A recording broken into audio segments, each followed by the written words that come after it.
آگے یہ جو واقعہ بیر معونہ کا ہے، اس کا پس منظر یہ ہے کہ عامر بن طفیل رسول اللہ صلی اللہ علیہ وسلم کی بارگاہ میں پیش ہوا اور آ کے کہنے لگا، اے اللہ کے رسول، میں آپ کے اوپر ایمان لے کے آتا ہوں۔ یہ بڑا سرکش آدمی تھا۔ میں آپ کے اوپر ایمان لے کے آتا ہوں، لیکن اس ایمان لانے کے بدلے میں آپ مجھے یہ دیں، آپ مجھے، آپ کے بعد خلیفہ میں، آپ کے بعد بادشاہت میری، آپ ابھی میرے سے یہ ایگریمنٹ کریں، میں آپ کی باتوں کو قبول کروں گا۔ یا تیسری بات ہے، اگر آپ نے جبر بھی کیا، ڈرانے کی کوشش بھی کی،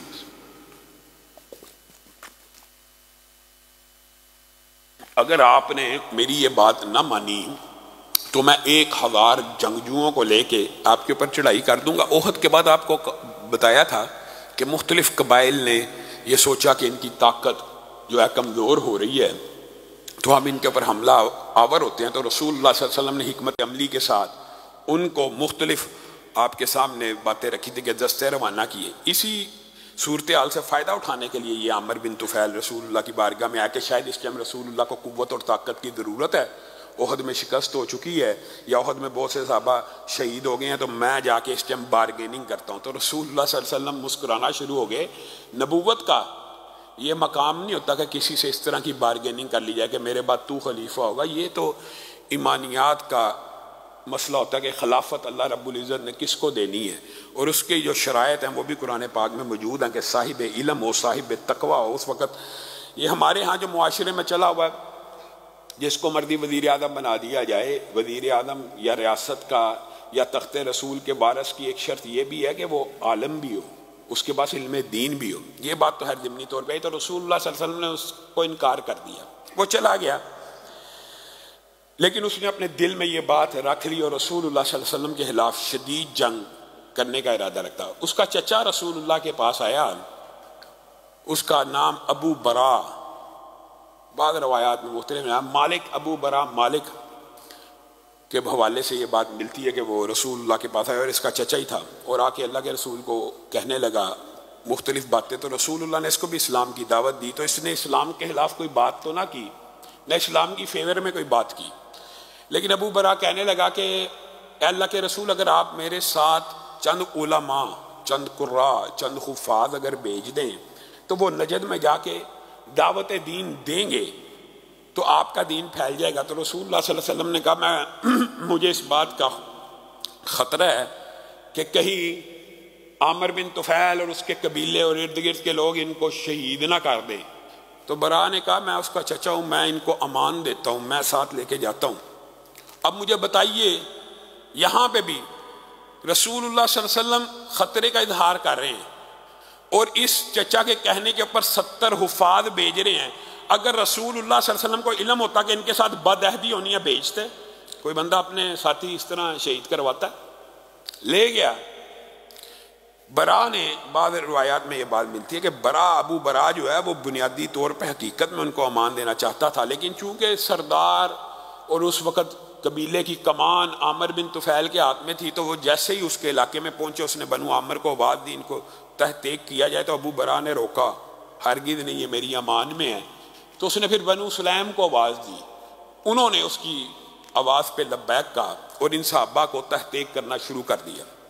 صحابہ شہید ہوتے گئے، نہتے تھے 100 سے زائد ظالموں نے ان صحابہ کو، اور یہ امت کے لیے ایک بہت بڑا سانحہ بھی تھا۔ یہ کون لوگ تھے؟ اصحاب صفا کے، قرآن کے قاری، پورے قرآن یاد ہیں، رسول اللہ کی سینکڑوں ہزاروں حدیثوں کے حافظ ہیں، اور رسول اللہ صلی اللہ علیہ وسلم نے ان کو بھیجا ہے تبلیغ دین کے لیے، اور ان کے ساتھ یہ معاملہ ہوا، یہ بیچارے نہتے نال۔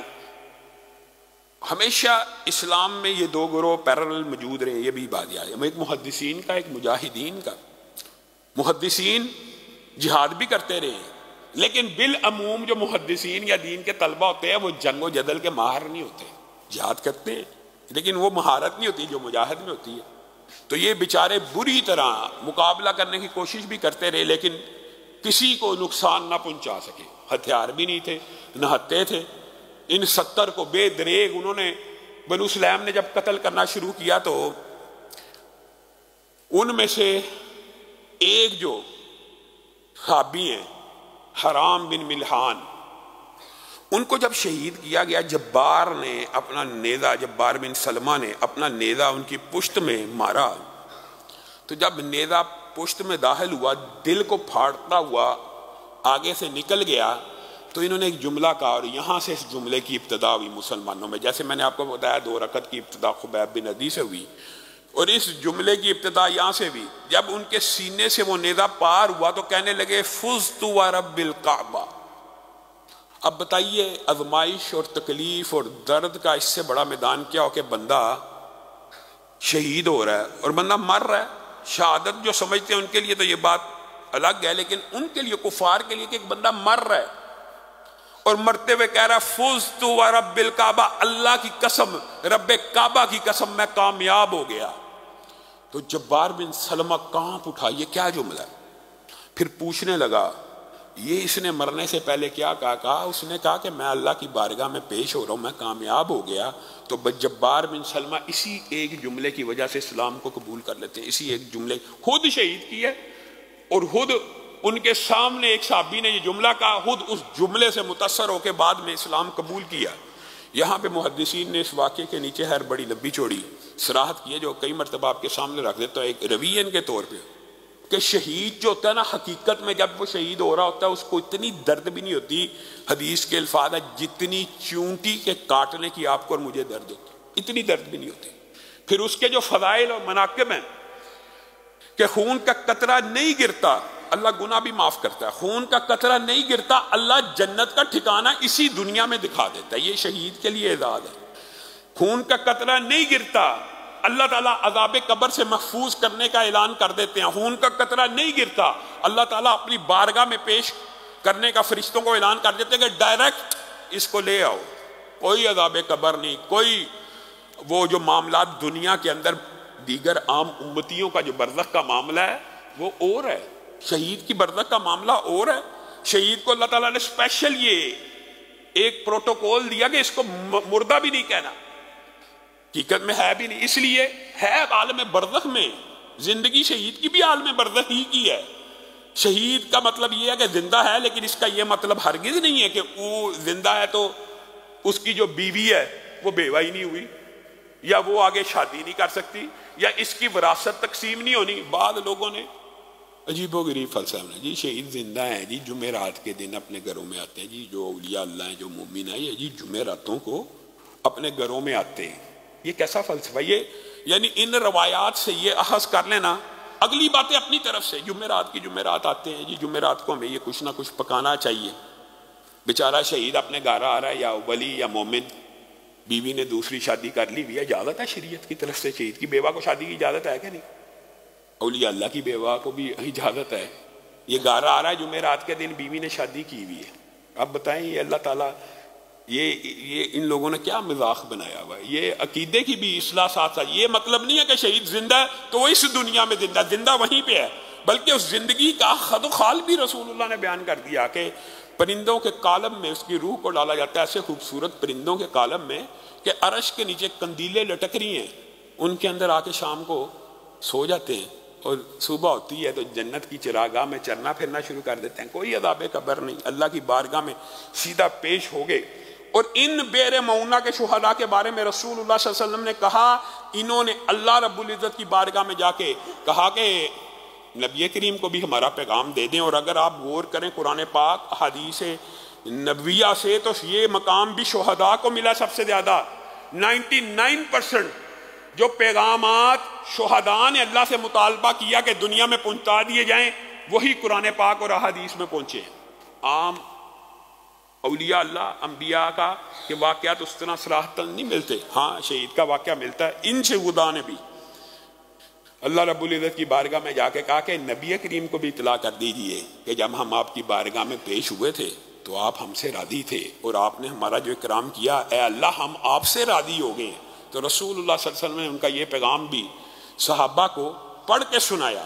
ان میں سے ایک صحابی کو جو ہے عامر بن طفیل نے عمر بن امیہ کو معاف بھی کیا تھا. ایک صحابی کو چھوڑ دیا تھا کہ اس کے قبیلے کے ساتھ اس کی محبت، باقی سب کو شہید کر دیا، 70 کے قریب شہید ہوئے. ان اکیلوں کو چھوڑ دیا اور ان کو کہا جا میں تجھے آزاد کرتا ہوں، تیرے پہ احسان کرتا ہوں، تجھے آزاد کرتا ہوں۔ اور یہی وہ صحابی ہیں جنہوں نے بعد میں سارے کے سارے واقعے کی داستان دیگر صحابہ کو، رسول اللہ صلی اللہ علیہ وسلم کو جا کے سنائی۔ یہ بھی یہی بیان کرتے ہیں کہ جس وقت یہ سارا معاملہ ہو رہا تھا تو عامر بن طفیل نے ایک صحابی کے، پھر کرامت ولی کی بات آ گئی، عامر بن طفیل نے ایک میت کی طرف اشارہ کر کے کہا یہ کون ہے یہ شخص؟ عامر بن طفیل نے، یعنی کافر بے ایمان نے، وہ بھی دیکھ رہا اپنی آنکھوں سے لیکن ایمان کو قبول نہ کیا، یہ شخص کون ہے؟ کہا میں نے کہا یہ تو جناب عامر بن فہیرہ ہیں، تو یہ تو ہمارے ہاں بڑے مقام و درجے والے۔ کہتا ہے جس وقت میں نے اس کو قتل کیا میں نے دیکھا ان کی میت آسمان کی طرف گئی ہے اور آسمان کے بہت قریب ہو گئی، تو اس وقت پھر اس کی میت کو اطمینان سے اتارا گیا۔ یہ کافر گواہی دے رہا ہے کہ میں نے عامر بن فہیرہ کے ساتھ یہ ماجرا ہوتے ہوئے دیکھا۔ خیر عمر بن امیہ کو، ان کا نام بعض روایات میں پورا عمر بن امیہ زمری بھی آتا ہے، ان کو جب انہوں نے آزاد کیا تو یہ واپس مدینہ میں پہنچنے لگے تو وہاں پہ انہوں نے دو شخص دیکھے مدینہ سے پہلے یہ بھی واقعہ مشہور ہے اور اس کے اندر بھی فقہی بہت سے ابواب ہیں۔ یہی ہیں وہ جو جب جوش و جذبات میں انہوں نے دیکھا بنو عامر کے دو شخص ہیں مدینہ میں ابھی داخل نہیں ہوئے، تو ان سے پوچھا آپ کس قبیلے کو؟ پتہ لگا عامر بن طفیل کے قبیلے کے ہیں۔ تو انہوں نے مدینہ پہنچنے سے پہلے یہاں پہ رشٹ کرنا شروع کی کہ جیسے ہی یہ دو بندے سوئے میں ان کو قتل کر دوں، اور جیسے ہی وہ سوئے انہوں نے ان دو کو قتل کر دیا کہ میں گویا بدلہ لے رہا ہوں ان شہداء کا۔ تو رسول اللہ صلی اللہ علیہ وسلم نے یہاں پہ کہا تھا کیا عمر تو نے دو ایسے بندوں کو شہید کیا ہے جن کی دیت میں محمد صلی اللہ علیہ وسلم ادا کروں گا، کیونکہ میں انہیں امان دے چکا ہوں، اور ان دو بندوں کا کیا قصور اس قتل کے اندر، حالانکہ دشمن قبیلے کے، حالانکہ مخالف قبیلے کے ہیں، حالانکہ ان کے قبیلے والوں نے مسلمان صحابہ پہ ظلم کیا ہے، لیکن چونکہ یہ جرم میں ملوث نہیں ہے تو رسول اللہ صلی اللہ علیہ وسلم نے کہا تھا میں ان کی دیت کو تیری طرف سے ادا کروں گا، تو نے کیوں یہ عمل کیا؟ گویا اسلام تو اس قسم کی اخلاقیات دکھاتا کہ جو غیر حربی کافر ہے جس کے بارے میں یقین ہو جائے کہ یہ مسلمانوں کے خلاف جنگ کرنا ہی نہیں چاہتا، آپ اس کو قتل نہیں کر سکتے۔ آپ نے کیسے قتل کر دیا؟ پھر عمر بن امیہ نے یہ سارے کا سارا واقعہ رسول اللہ صلی اللہ علیہ وسلم کی بارگاہ میں رکھا۔ اب مجھے بتائیے، یہاں پہ بھی یہ بات سمجھ آتی ہے کہ رسول اللہ صلی اللہ علیہ وسلم کو اگر علم ہوتا کہ 70 میرے امت کے عالم محدث اتنے بڑے قراء شہید ہو جانے، رسول اللہ صلی اللہ علیہ وسلم بھیجتے۔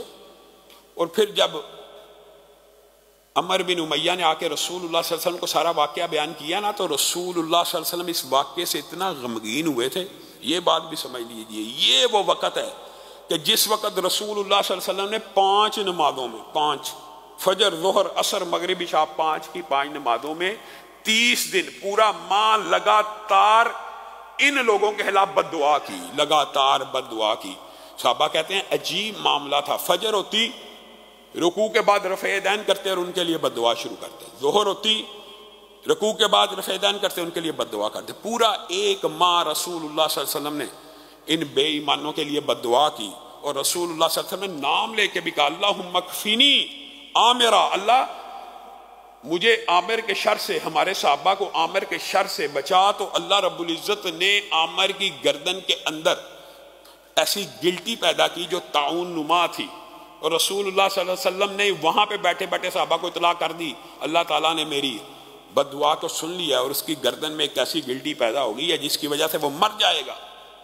اور ایسا ہی ہوا، وہ آخری دن ایک تو اس کی جو سارے کے سارے خواب تھے بادشاہت کے، خلافت کے، وہ بھی ٹوٹ گئے، اور رسول اللہ صلی اللہ علیہ وسلم کے خلاف اس طرح کی حرکت کرنے کے سبب لوگ آہستہ آہستہ اس سے دور ہوتے گئے۔ جب گلٹی پیدا ہوگی کوئی اس سے سلام نہیں تھا لیتا کہ یہ بیماری متعدی نہ ہو، ہمیں نہ لگ جائے۔ خیر ایک عورت نے اس کو ایک گھر میں پناہ دی، جب وہ بالکل تنگ آ گیا تو اپنے اوپر خود ہی بد دعائیں اور لعنتیں بھیجنے لگا اور کہا مجھے گھوڑا دے دو، گھوڑے کے اوپر سوار ہوا، گر کے مر گیا۔ یہ رسول اللہ صلی اللہ علیہ وسلم کی دشمنی کا انجام اس نے اپنی زندگی میں بھی بھگت لیا۔ اللہ رب العزت جو کہا گیا ہے، جو سنا گیا ہے، اس کو سمجھنے کی توفیق عنایت فرمائے۔